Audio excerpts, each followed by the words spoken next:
Hello there. When we look at Hillary Clinton's birth chart from the standpoint of Vedic astrology, it doesn't look that impressive at first sight.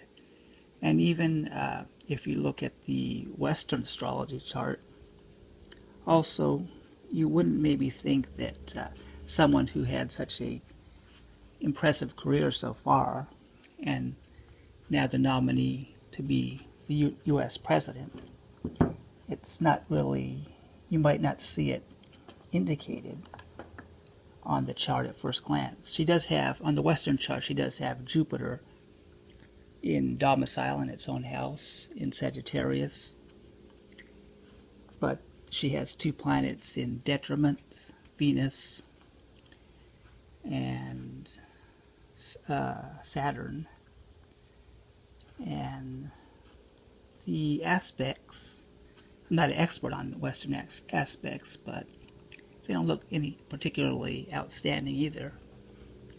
Now on the Vedic chart, she has two planets that are in debility, Mars and the Sun, and only one planet, Venus, that's in its own sign of Libra, which is the Mula Trikona sign, the root sign of Venus, although it's not in the maximum degrees of that root sign. So really, if you look at first glance, it doesn't seem that impressive. In fact, it would seem maybe to be a little difficult. But if you look at it from the standpoint of the Vedic astrology yogas, then things change from the standpoint of the Vedic system.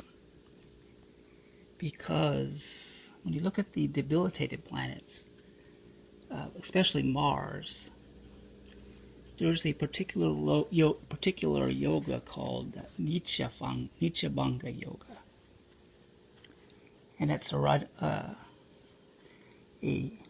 good yoga to cancel. It cancels the debility of the planet. And it's a combination that can happen in a number of ways. It not only cancels the debility, but it even makes the planet stronger. So that it has a Raja Yoga. And that it can happen, and if you look at Hillary Clinton's chart here, and this is using the birth date given by Hillary Clinton herself in an interview, because there are other birth dates out there. But this one is using that birth date, 8 p.m. on October 26, 1947. And you can see here that Mars is in Cancer, and it's debilitated.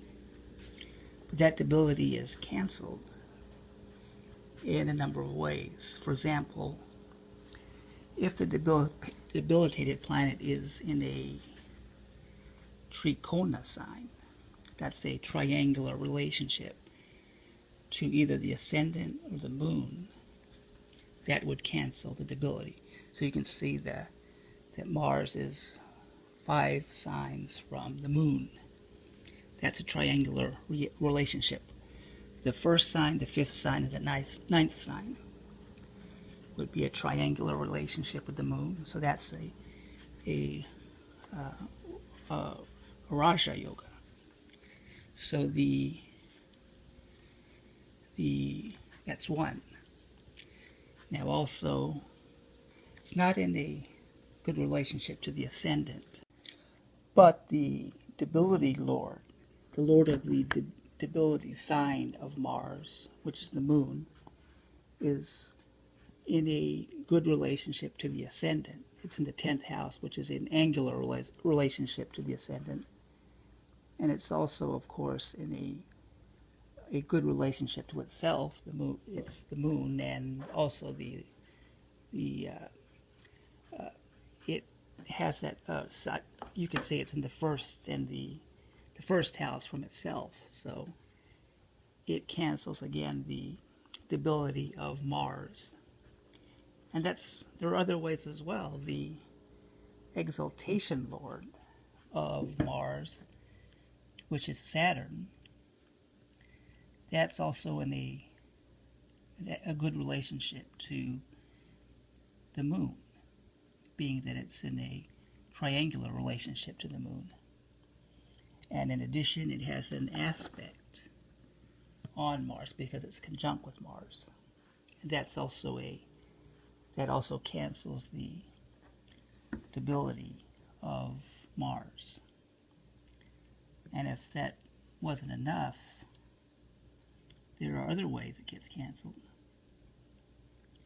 If you look, for example, at the relationship between the exaltation lord, Saturn, and the debility lord, the moon, they're in a triangular relationship, which constitutes Raja Yoga. So, through cancellation of the debilitation of Mars. And then you look at the Navamsa chart, and you can see Mars is in exaltation. That's also a cancellation of the debility of Mars. So that makes Mars very powerful in Hillary Clinton's chart.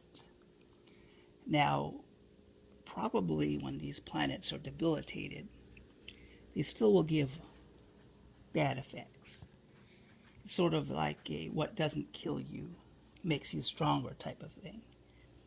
So the debilitated Mars and the debilitated Sun would probably still cause obstacles in life, but then the person would overcome these and become stronger and then succeed despite those difficulties.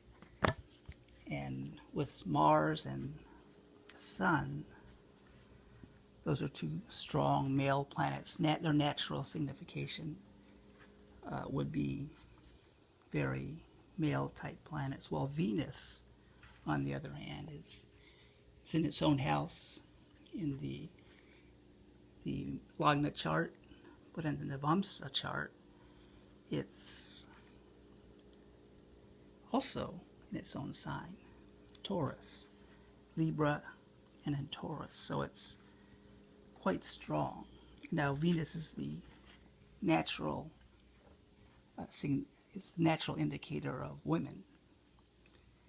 So that looks good from the standpoint of, you can say, Hillary Clinton, advocate for women's rights, some difficulty maybe with men, but that's something that she's able to overcome through the cancellation of the debility. That's how you could interpret the chart. And you have the Mars especially, is because it's canceled, especially in the divisional chart. This cancellation makes it a very strong planet for Hillary. And that could come into play from looking at it from the standpoint of astrology in this election. So again, on the surface, Hillary's chart doesn't look that impressive, but if you look at it more in more detailed fashion, from the standpoint of the combinations and the placements of the planets, you can see that she's able to overcome obstacles on the chart through these yogas, which should propel her into leadership.